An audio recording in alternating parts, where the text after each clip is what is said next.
தலைநகர் டெல்லியில் கடும் பனிமூட்டம் காரணமாக 150 விமானங்கள் காலதாமதமாக இயக்கப்பட்டன. வட மாநிலங்களில் கடந்த சில நாட்களாக கடும் பனிப்பொழிவு நிலவுகிறது. நடப்பு சீசனில் டெல்லியில் கடந்த சனிக்கிழமையன்று மிக மோசமான அளவுக்கு பனிமூட்டம் காணப்பட்டது. ஞாயிறு இரவிலிருந்து டெல்லியில் மீண்டும் பனிமூட்டம் அதிகரித்ததால் இந்திரா காந்தி விமான நிலைய ஓடு பாதையில் குறைந்த தூரத்தையே காண முடிந்தது. இதனால் ஞாயிறு இரவு 8 மணியிலிருந்து விமான சேவை முற்றிலும் பாதிக்கப்பட்டது. திங்களன்று அதிகாலை முதல் பனிமூட்டம் தீவிரமானதால் 150க்கும் மேற்பட்ட உள்நாட்டு மற்றும் சர்வதேச விமானங்களின் புறப்பாடு வருகையில் தாமதம் ஏற்பட்டது.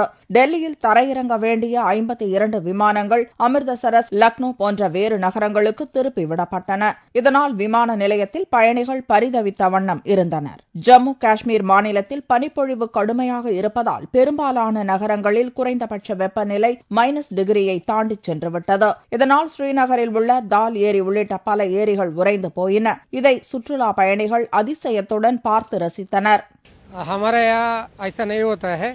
इधर पहली बार आया हूँ बर्फ में, बहुत अच्छा लगा, लेकिन सांस लेने से बहुत ठंड लगता है हमें इधर, तो लेकिन देखने के लिए बहुत अच्छा लगता है। और सुबह थोड़ा धूप निकलने तक बहुत मुश्किल होता है, उसके बाद एक बार बाहर आ गए तो देख के वैसे घूमने से बहुत अच्छा महसूस हो रहा है। तो सर्दी के हवाले से अर्ज करना चाहता हूं कि कयामत की सर्दी पड़ रही है।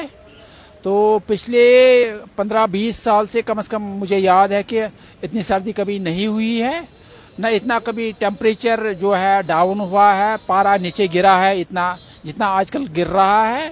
तो डल भी जमने की बात आई है।